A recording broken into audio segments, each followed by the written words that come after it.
বহুদিন পর আমরা একটু ঘুরতে বেরিয়েছিলাম। নার্সারিতে ফুল গাছ কিনতে গিয়েছিলাম। অনেকগুলো ফুল গাছ কিনেছি, মালবেরি গাছ কিনেছি, স্ট্রবেরি গাছ কিনেছি। আর সবশেষে বোনের খিদে পেয়ে গেল। আমরা চলে গেলাম একটা চাউমিনের দোকানে। সেখানে গিয়ে চিকেন উইংস, এগ চাউমিন সব অর্ডার করা হলো। আর সবশেষে বোনের জন্য ছিল একটা চ্যালেঞ্জ। আমি সেদিন ওকে ফুচকার কম্পিটিশন দিয়েছিলাম, বলেছিলাম তোরা যত পারবি তত ফুচকা খেয়ে দেখা, স্ক্যান করে হলেও আমি টাকা দিয়ে বাড়ি যাব। কিন্তু ওরা মাত্র 70 টাকারই ফুচকা খেতে পেরেছে। আর দেখো কি সুন্দরভাবে চিকেন উইংসটা খাচ্ছে।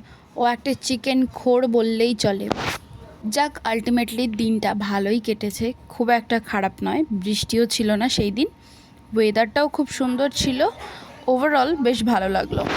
ভিডিওটা ভালো লাগলে লাইক, কমেন্ট, শেয়ার, সাথে চ্যানেলটাকে সাবস্ক্রাইব করে দিও। টাটা।